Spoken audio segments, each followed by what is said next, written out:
strips so as to retell the story. I think this is a very easy way of dealing with the lesson, or dealing with the wrapping up of the lesson. It makes it easy. It makes it an easy task for the teacher.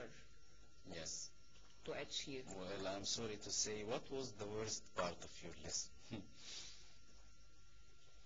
I think the worst part was the part concerning silent reading, because I feel that some of the students were not highly involved or completely involved in practicing this activity. Yes. Would you like to advise me on how to get them anyhow, more this involved? is not your mistake, because some of the learners are not motivated to work individually. But in fact, what I want to say, you did this part in particular in a good way, because I see in some other classes that some teachers spoil the role of the student, and they do not give them the chance to read silently. And if one of the students does not know the meaning of a word or any that kind of thing, he volunteers to give him the meaning. So he renders him a disservice instead of serving him. Anyhow, you did this part in a good way. What I want to say is that, what would you do differently if you were going to teach that lesson again? Really, what I'm thinking of is that I want to depend completely on some of the advanced students in dealing with the different stages of the lesson. I noticed that the two boys in the back, called Ayman and Ahmed, they were not following you. Why do you think that was? Why? You are right. From time to time, I draw their attention, but not all the time. I don't want them to be frustrated. Yes. You see, I know that I have different levels in my class. Yes. So I don't want to press them all the time so as not to be frustrated and not to hate the language. But sometimes I call them outside the class and I give them more activity. You considered... dismiss them outside the class? No, I call them. I bring them to my room and I give them some more activity to practice. Well, Ms. Fatma, I also noticed that the distribution of questions was not fair.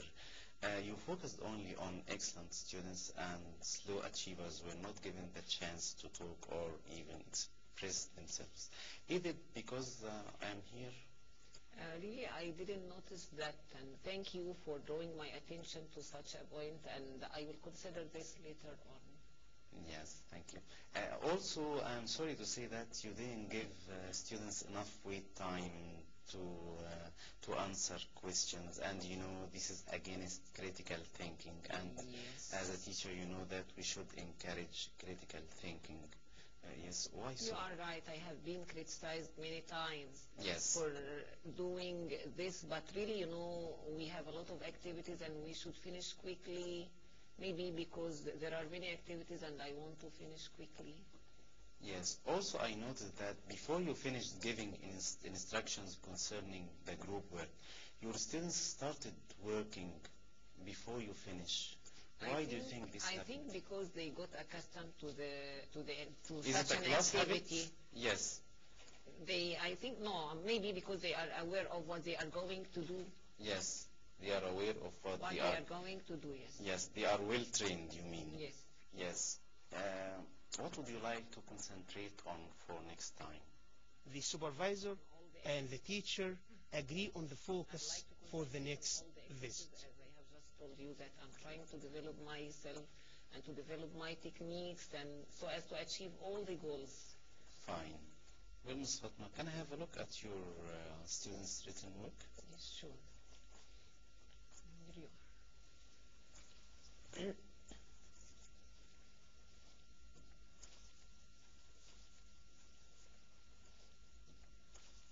I do like the way of error correction, and the last thing I would like to remind you of is that you should take into consideration the points or the comments we agreed on, and next time I see you, I hope that everything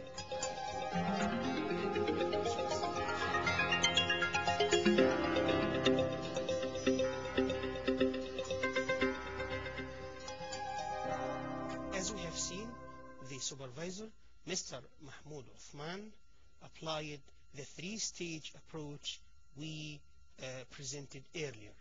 The first stage is called pre-observation meeting. The second stage is called actual observation. And the third stage is called post-observation meeting. During the pre-observation stage, the supervisor looked at the lesson plan, discussed the teaching objectives and the techniques, activities for achieving them. He also asked her about the level of the students in the classroom. During the observation stage, the supervisor sat at the back of the classroom to observe and write his comments. He never interrupted Mrs. Fatima Zahra. During the post-observation meeting, the supervisor began his comments with positive feedback. For example, good, well done, you did a very good job, Mrs. Fatima Zahra. He also asked her about her evaluation of the lesson, and that was a very important point indeed, to ask the teacher to evaluate his or her performance. The best part, the worst part, achieving the objectives of the lesson, etc. The teacher, after answering these questions, didn't hesitate again to ask the supervisor about his suggestions to control class during silent reading, during one of the activities which was silent reading.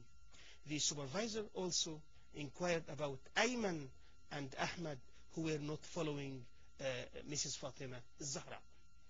The teacher said that she didn't want to pressurize them in order to avoid negative reaction on their part.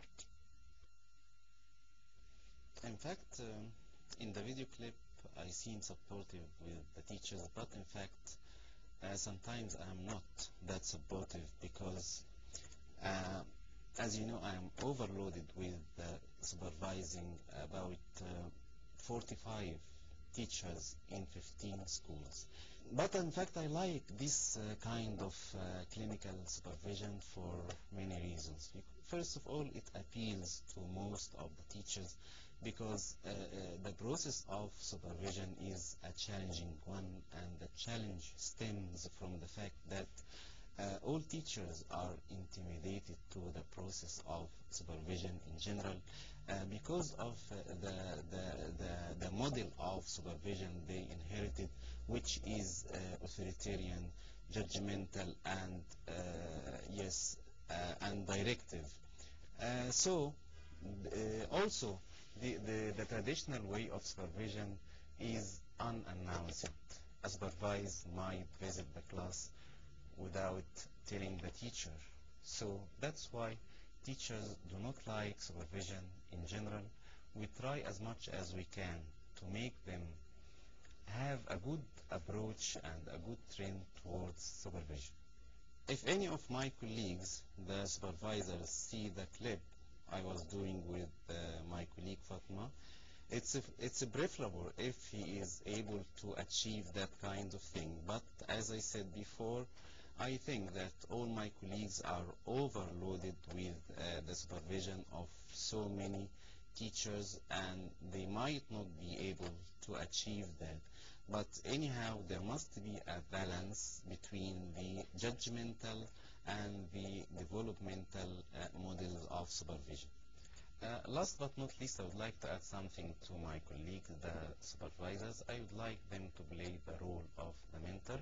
The mentor, they shouldn't be running after mistakes because one of their responsibilities is to raise the level of the teacher professionally through a model lesson presentation or participating in a workshop or in a training. And unless the teachers are on good terms with the supervisors, they will not accept anything from them. So as much as they can, I hope that supervisors will not be fault hunters, and they will be able to establish good and fair relationship with the teachers.